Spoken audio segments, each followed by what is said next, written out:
ब्रह्मचारी ही पा सकता है क्या परमात्मा को? बिल्कुल नहीं जी, गलत बात है ये। साहिब ने क्या बोला इसके बारे में? कहते हैं धारा तो दोनों भली और क्या गिरही बैराग, गिरही दासा तन करे और बैरागी अनुराग। कबीर साहब कहते हैं कि दोनों ही धारा भली हैं। ऐसा नहीं है कि कोई ग्रस्त में है तो उसको परमात्मा नहीं मिल सकता। इस चीज को दिमाग से निकाल दो। बहुत से साधु संत हैं, साधु संत तो क्या बोलूं मैं उनको, बहुत से ऐसे लोग हैं जो बाणियां पढ़ लेते हैं। गरीबदास के पंथ में ये एक आजकल ये भरम फैला रहा है। एक वहां का कोई पाठी है, नाम नहीं लेता उसका मैं, वो कह रहा है कि गुरु नहीं है, वहां का पाठी है वो। जैसे गरीबदास जी के बहुत से पाठी हैं, अलग अलग आश्रमों में बैठे हैं, ऐसे गरीबदास जी के ग्रंथ का कोई पाठी है, वो आजकल ये प्रचार कर रहा है कि ब्रह्मचारी होगा तभी उसको परमात्मा मिलेगा, और गृहस्थियों को भरमा रहा है।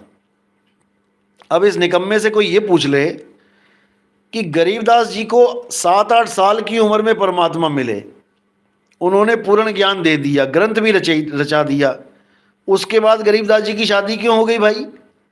4 बच्चे क्यों हो गए? एक आधा होता चलो ठीक है, वंश चलाने के लिए 4 क्यों पैदा कर दिए उन्होंने फिर?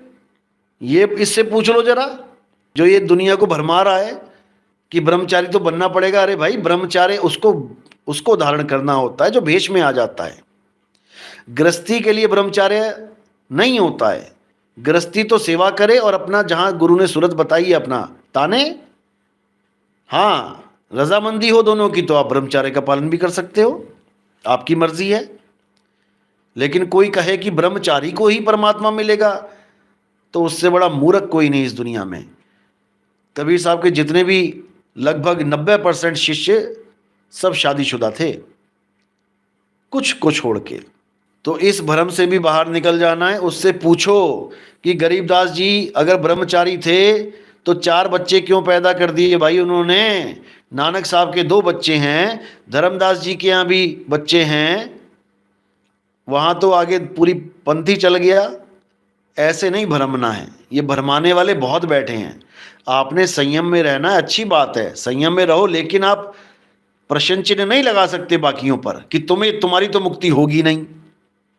अरे तुम मुक्त होके दिखा देना, यहीं घिसट घिसट के मर जाओगे, मंत्रों के चक्कर में पड़ के, श्वासा अजपा जाप के चक्कर में पड़ के, मन के दर्शन करके। मन के दर्शन करवाता है ये, मन के दर्शन करेंगे मन निर्मल हो जाएगा। मन के दर्शन करेंगे, मन भी दार्शनिक है क्या? मन भी इतना अच्छा है कि उसके दर्शन करने पड़ेंगे हमें? अरे मन ही तो काल है, मन इतना महान हो गया कि उसके दर्शन करेंगे हम लोग, यानी मन बड़ा हो गया और हमें छोटा कर दिया इसने, इस बेवकूफ ने। परमात्मा के दर्शन करेंगे कि मन के दर्शन करेंगे? यही काल के दूत हैं। अच्छे खासे जीव को अपने रास्ते पे चल रहा होता है, भरमा देते हैं और मन की साधना में लगा देते हैं। ये मन की साधना में लगाने वाले लोग हैं। ये निरंजन है, निरंजन काल निरंजन बैठा है ये। मन ही स्वरूपी देव निरंजन, तुम्हें राखे भरमाए हो, यही भरमाते हैं। ए हंसा तू अमर लोक का, पड़ा काल वस आई हो।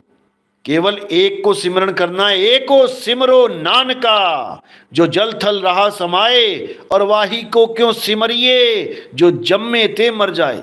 उस एक को छोड़ के किसी का सिमरण नहीं करना है। आज ये कह रहा है मन का करना पड़ेगा, मन को देखना पड़ेगा, कल को कह देगा माया का भी देखना पड़ेगा, माया की भी साधना करवा देगा। ये तो हो गए ना लपेटे में मन माया के।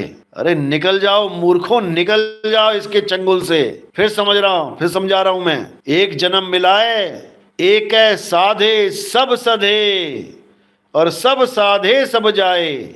माली सींचे मूल को, और फूल पात गाए।